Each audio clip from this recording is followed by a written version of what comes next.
Hi, this is Joe again with another review. For the sake of this video, I'm going to be discussing another baseball movie for you. I just discussed one earlier. I'm going to be discussing another baseball movie. But this time it was a real early baseball film from 1942 called It Happened in Flatbush. Of course, this film is in the early days of baseball movies. It came out the same year as one of the more better baseball films called Pride of the Yankees. It came out exactly the same year. But unfortunately, of course, Pride of the Yankees is a much better movie than It Happened in Flatbush. Well, the premise of It Happened in Flatbush is basically there was this former ball player who 7 years earlier, it's kind of like the Bill Buckner, in this universe this film takes place in. What I mean by that is that 7 years previously, so we make it like 1935, that he made a critical error costing his team the pennant, which happened to be Brooklyn. I should point this out that in this baseball, unlike most baseball movies, this one does not use any name of any particular Major League Baseball team, even though it's applied as the Brooklyn Dodgers, because it's in Flatbush, Brooklyn, and they played in Flatbush, the Brooklyn Dodgers, and the movie was actually filmed in Ebbets Field. Now, if you look closely, the movie was actually filmed in. There were some scenes in Ebbets Field in Brooklyn.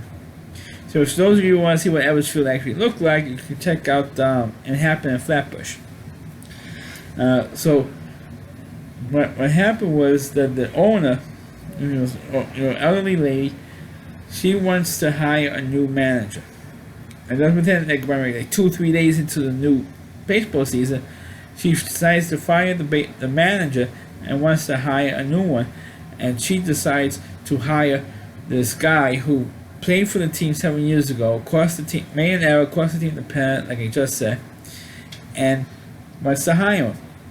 Everybody's telling her, don't hire this guy because he costs us the pennant, we're going to get bad press if you hire this guy. And all the fans are going to boo him and everything, treat him like a piece of garbage because he made an error.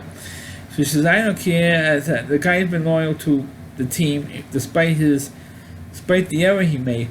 He's always been loyal to the team. He's always been loyal to me. He's always played well here. Because of one mistake, I'm not going to punish him for one mistake. I'm not going to hire him because I'm going to hire him so he could redeem himself. So that's what she decides to do. She decides to recruit him, and he gets hired. And at first, he struggled a little bit for managing. Because some of the players didn't want to play for him because of the mistake he made 7 years earlier, which is kind of ridiculous. I understand they're giving him a hard time about it because the media, I should say, giving him a hard time. And I should point this out: the main reporter who ran this player out of town, was played with Robert Armstrong, who of course was famous for being in King Kong. He's the only real recognizable actor in this movie, and he only had a couple of scenes in this film. And anyway, they hired the guy, and eventually, even though he made some controversial moves in terms of how, strategy-wise, the team eventually starts playing well for him. And of course, you could probably take a guess what happens at the end of this movie. The team does end up winning the championship in the end. So even though this movie came out in 1942, and the early years of baseball films, and sports films in general, it started to set the premise of being a team coming from nowhere, or a basement dwelling team, and eventually ended up getting in first place and winning the pennant. The problem that I have with this movie, like I referenced to earlier, was the fact that no names of any major league teams were used in this movie, which is ridiculous. And there was this one particular scene where the team, Brooklyn, was fighting for the pennant with St. Louis, and the manager, or the guy who's playing the manager, says, was about to mention the St. Louis Cardinals, because the Brooklyn Dodgers and the St. Louis Cardinals were in the same league, so and they were fighting for the pennant. And he was about to say the word Cardinals, and he stops himself and says, "Oh, let's go beat St. Louis." Right? And it doesn't mention the city, not the name of the team, the actual name of the team, which is the Cardinals, which is ridiculous. And like I'm sitting there watching this movie for the very first time, and like, come on, he just didn't do that. I could not believe that they didn't allow any of the actors mention any of the names of the actual teams. But you could tell it's the Brooklyn Dodgers. Anybody who was around in 1942 knows that Brooklyn meant the Dodgers. So it's ridiculous that no one major league team, even in a fictional movie like The Natural, was the name of a fictional team, even they mention names of other major league teams. Even though the team that was in the Natural, the New York Knights, even though that was a fictional team, they mentioned actual names of actual major league teams, or at least National League teams anyway, like the Pirates, the Phillies, the Dodgers, the Giants. They mentioned other major league teams in that movie and in that story. But if you read the novel, The Natural is, but in What Happened in Flatbush, they completely cut out any name of any actual names of any major league team, because I guess at that time they didn't have the permission.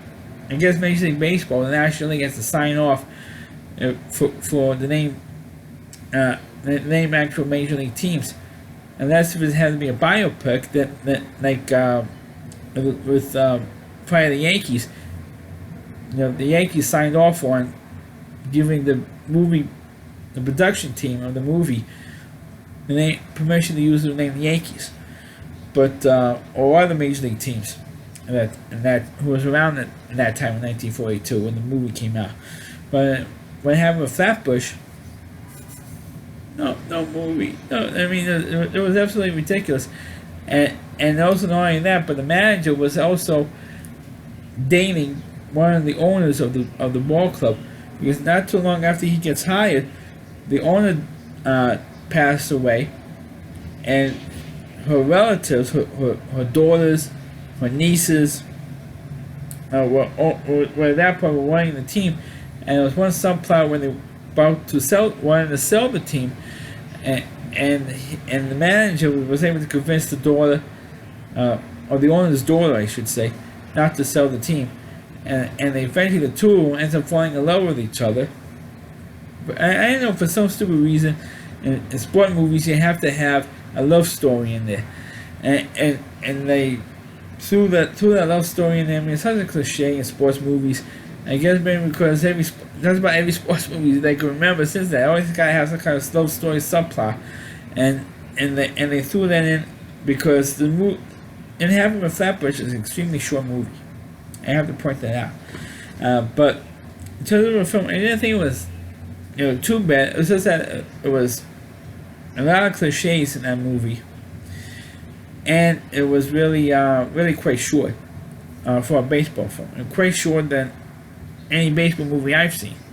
So this has been my review of the movie It Happened in Flatbush. Please click on the video, please rate it, please subscribe to my channel, and please forward this video on your Facebook pages. You can check out all my reviews and on my YouTube channel at rallyc.com. That's all WDY. And C.com. It's a homepage to Rally Reviewer. Please see more, and please check out all of his videos on his website. Thanks for watching. Catch you next time.